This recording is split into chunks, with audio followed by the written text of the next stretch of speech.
Mr. Hitchcock.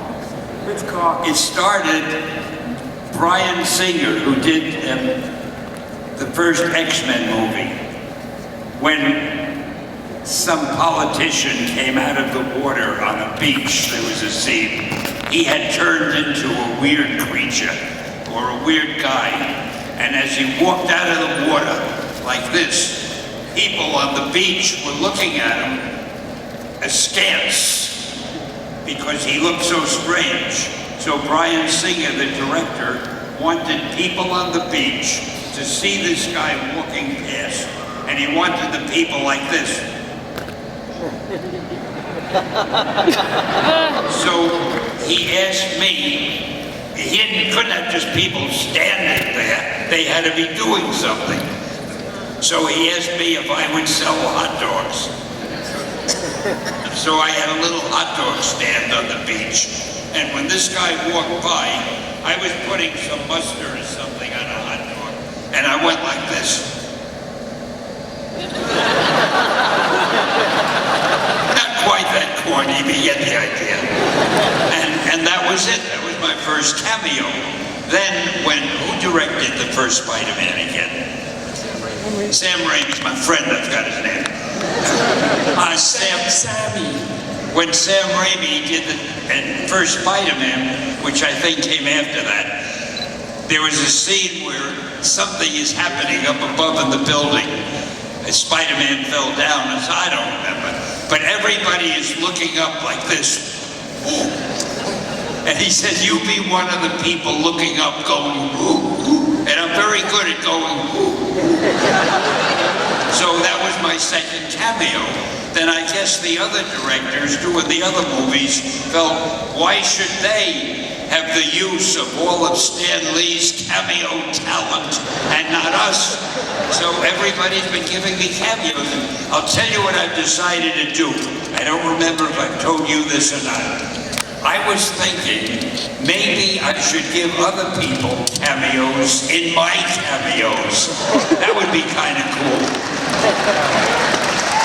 I love doing them. In fact, I'm leaving tonight to go east, where we're going to shoot 3 cameos for the next 3 movies at the same time. I'm going to do that tomorrow. It'll be very exciting. I can't tell you what the cameos are, because I have no idea what they are. They never told me. Oh, I'll tell you another funny thing. When you go to wardrobe, the other day, well, some weeks ago when I was doing a cameo, they sent me a wardrobe. Now, I came in wearing a pair of jeans, a pair of sneakers, a white shirt, and a sweater, a black sweater. So I go to wardrobe, and they say, okay, we gotta give you the clothes to wear for the scene. Take off your clothes and put on these jeans, white sneakers, white shirt, and the black sweater. I said, that's what I'm wearing. I said, no, it has to be our jeans and shirt and sweater. And I get that all the time. But I don't care, because what I do, I keep their clothes at the end of the scene. You gotta watch out for me. Don't ever invite me anywhere. So when we see you walking down the streets of Hollywood, you look just like your cameos, is what you're saying, right? And I walk around the street in Hollywood? Yeah, you look just like your cameo. You're dressed in your cameo outfit. I don't have one specific cameo outfit. You know, what have you paid attention? Do I have to tell the story? I'm giving you one instance when I was wearing jeans, a white shirt, sneakers, and a black. I wasn't wearing that at every cameo. At some other cameo, I might have been wearing regular pants and a green shirt. I mean, why am I on the stage with this man? I wasn't paying attention because I just love your color palette of beige shoes, beige socks, beige pants, and a beige shirt. So I just love it. The whole world copies the way I dress, and you're criticizing? Oh, some guy from a sneaker company came. They want to do Stan Lee sneakers. And so if you see him advertised, you better buy him. And because he's old, the slogan is just kind of do it. I didn't hear that, and I bet it was cruel. See, the funny thing, I have strange hearing. I can hear okay, but I cannot hear what's said through this. So when he's talking into the mic, it sounds to me like... He doesn't stop, he keeps using the mic. He doesn't want me to know. Because if I know, I might be cleverer than him. But if he can keep me not knowing, he comes across me. I'm prepping for the day that I get to be in that chair. So I'm just trying to learn from it. No idea what he's saying. Is that my picture on the screen? You know what's bad about that? I never can see my face. You always see the back of your head. How can I see a screen that shows my face? Does this one show my face? There's something wrong with the way these things work.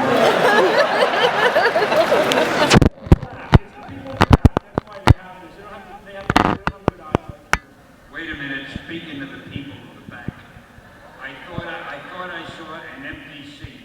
I don't talk when there's an empty seat. I like a full house. So where are you? Now that we've got the big movies are now going global, right? All your movies are going global, right?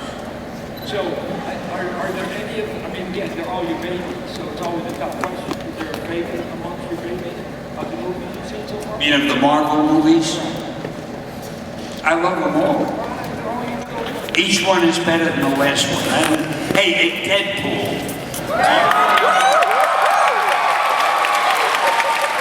And I'm so miserable that I didn't create Deadpool. But there was one line that I thought was brilliant. Everybody is shooting at him, and he looks down and he says, "I've only got 11 shells. You'll have to share." To the bad guys. I thought that was the most brilliant who wrote that. I gotta find out who wrote it. That was brilliant. Anyway, go ahead. I interrupt him and he loses. He's not good at keeping a train of thought. You probably noticed that. I've been working with him on it. Keep yourself organized. Don't go wandering off the way you do. Stan, unlike you, I'm getting old. So, I'm not getting old, you idiot. I am.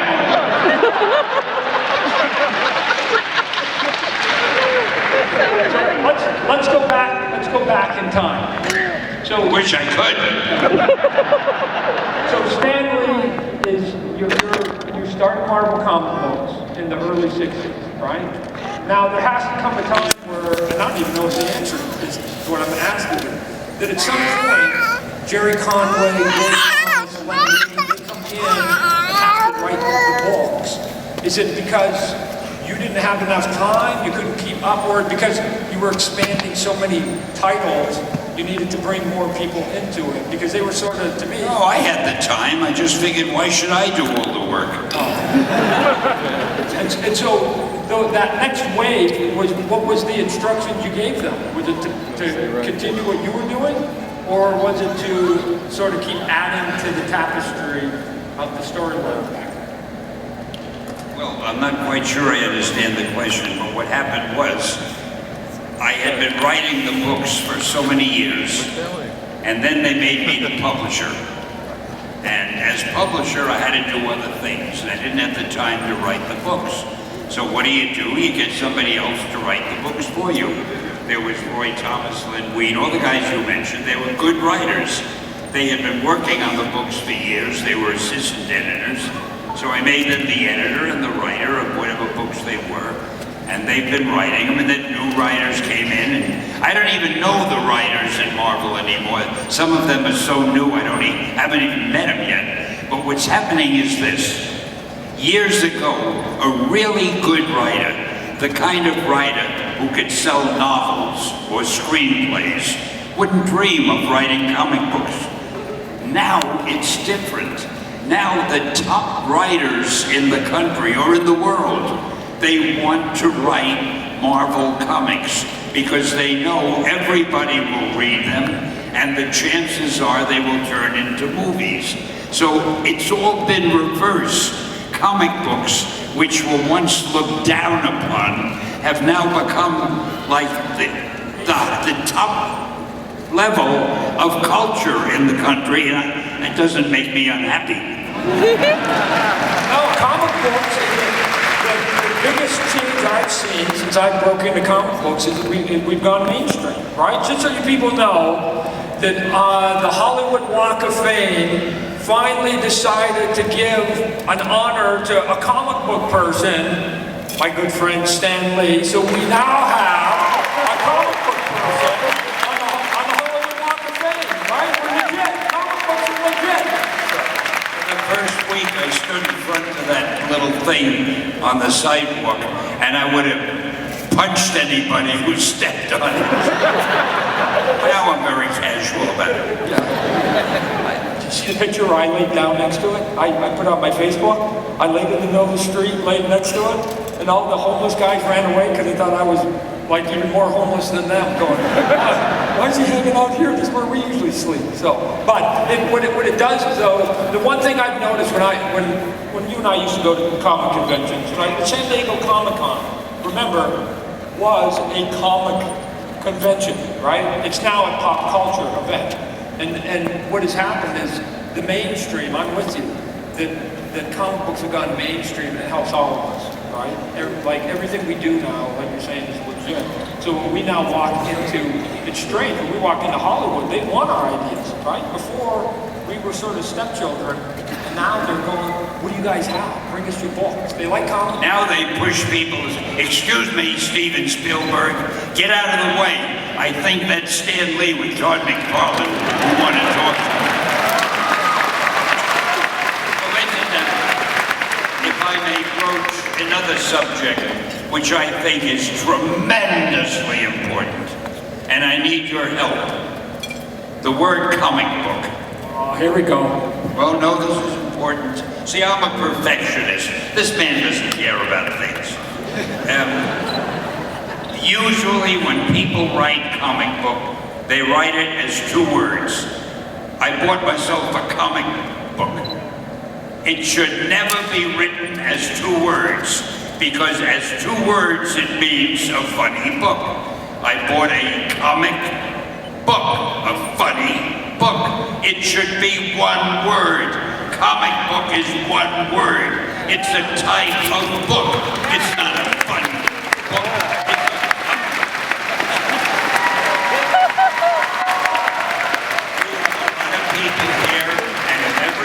You is not asking much, writes to your senator and your governor. Maybe Trump will take this on as a big campaign issue. All right, I'm sorry, I interrupted you long. Here's the whole thing all prepared, and I'm making him get off it, and I'm sorry. But the fun I'm going to have on your tombstone, and I'm going to put a space in between it, just to bug you. I didn't understand the word you said. That's good, just say yes. So some of the artists you worked with in the 60s, Jack the King Kirby, Don Heck, Gene Colan, Steve Ditko. Gil Kane, John Buscema, John Romita. Right, so do you have any memories, recollections about their personalities or their drawing? Of course I do, you idiot. I worked with them for years. How would I not have recollection? Jesus, I'm leaving this. What do you want to know? I just talk to us. I don't care what you want to know. What should I say that they would want to know? Like either their drawing style, whether you liked one guy's style more than another, whether they were fast, somebody was slow, they were creative, anything. Because these people now, a bunch of them pass. All right, I'm going to tell you, but before we get into that, I don't know if you're aware of this. This man, whom I can never understand the word he says, this man wrote and drew an issue of Spider-Man, which had been our best-selling issue of Spider-Man ever, done by Todd McFarlane. Which proves you don't need talent.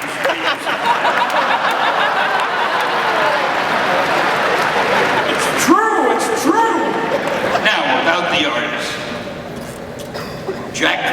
to me was far and away the king. I gave him the name King Kirby because he was the king to me.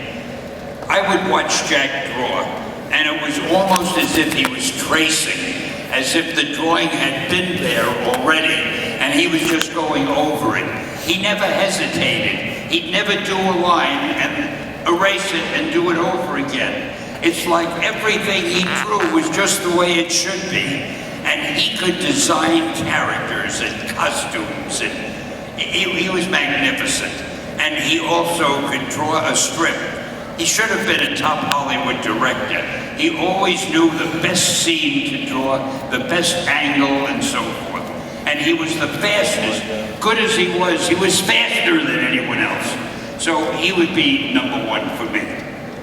Right after that came all the other guys. I mean, John Buscema, he was like an Italian master, you know, the way he drew. He's fabulous. John Romita, we couldn't have existed without him. Anytime I needed help on anything, if he had to imitate a Kirby job, because Kirby was sick, he would do it and you'd think Kirby drew it.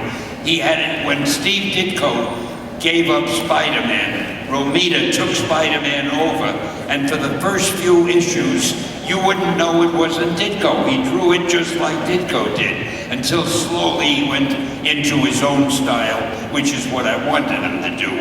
And then there was Gil Kane, who was fast and good, a real professional. There was Gene Colan, who was a big movie buff, and he tried to draw everything as if they were scenes from movies. I could go on and on. Every one of our artists was great, and it was lucky for me because it made the stories I gave them seem better than they were because they drew them so well. So I loved them all. And to go back to Jack Kirby, what Stan was saying, the amazing thing about Jack Kirby is if you have ever seen him draw, and unfortunately he's no longer with us, he would start in the corner of a blank page and would just start drawing. And when he said he wouldn't mess up, he didn't do any rough. Like if you got any sketches today, every one of the guys probably did a little bit of a rough, and then they started getting tighter with their pencils. Jack Kirby did none of that. The rough was all in his head. It was in his head. He was looking at a blank piece of paper. He would start to draw at the corner, and he would just fill it in, and then the page was done, and there was no. It just was magic, right? It was magic what he did. It was, and he was fast. He was fast. John Buscema, for some of you who don't know, made a giant mark on Conan the Barbarian. So if any of you have seen Conan the Barbarian, he did the vast majority of it. Gene Colan did a tremendous run on Iron Man, but to me, what he did on Tomb of Dracula, 70 issues of it was the best comic book of anything that I had read visually. I thought it was spectacular.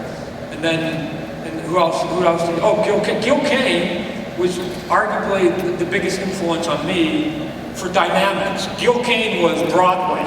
If you guys know Gil Kane, when somebody got hit, right? They went flying through. The thing was big for Gil Kane. So it was true. At that time, DC Comics, the art was okay, but it wasn't marvelous and dynamic, you know, to go with the stories that you were telling. And I think that was one of the things you were looking for, right? I used to jump up on the desk and act things out for the artists to let them see how I wanted everything exaggerated, you know.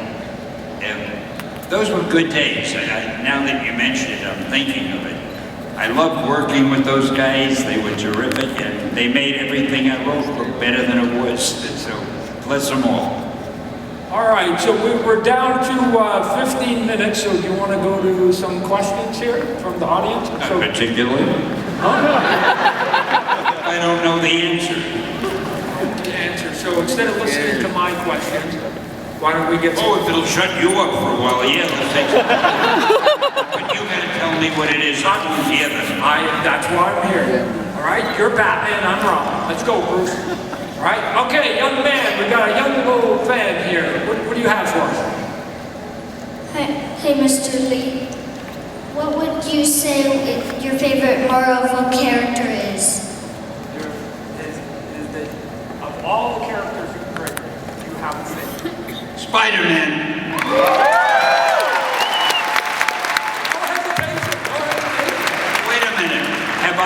told you how Spider-Man was created, how he came to appear.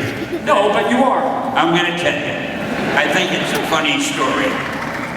We had done the Fantastic Four, and maybe we had the X-Men, I don't remember, but my publisher came into me and he said, Stan, I think you're onto something. I want you to come up with another superhero. Well, when he said that, I had to come up with another or he might have fired me. So I went home and I thought, and when you think of a new superhero, the first thing you need is to think of his power. So I thought, what power can I give him? And I saw a fly crawling on a wall. And I said, wow, wouldn't it be something if I could get a hero who could stick to walls? That would be cool. And then I think I'm lying to you. I didn't say it would be cool, because that word was, I probably said it would be groovy. Cool didn't come along until later. But anyway, I liked the idea, so I needed a name. So I thought Insect Man, Mosquito Man, and nothing sounded good. Then I got down to Spider-Man. Spider-Man. Oh man, that sounded dramatic. So I had my character's power and I had his name. Then I thought I'd make him a teenager, which would make him different than all the other superheroes.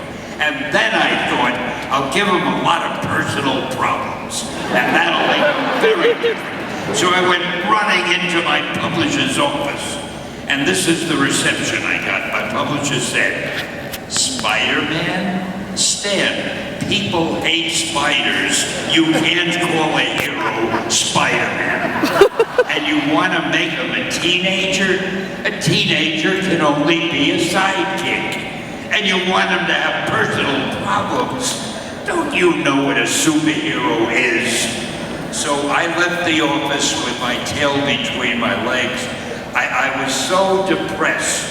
Not only didn't he like my idea, he hated it. But I couldn't get Spider-Man out of my mind. And we were about to kill a magazine called Amazing Fantasy. Now, when you kill a magazine, nobody cares what you put in the last issue, because you're killing it.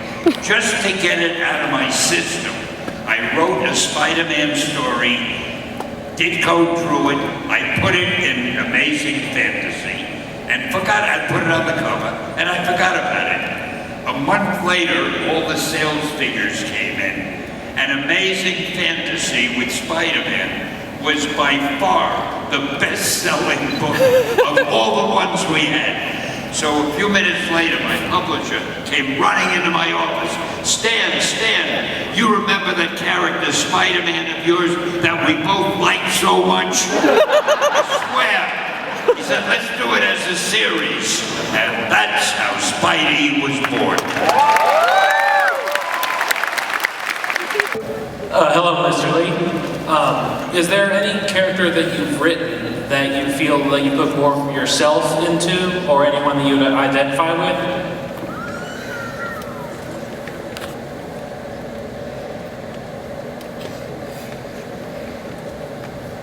Yeah, probably Tony Stark, because he's so good-looking and successful.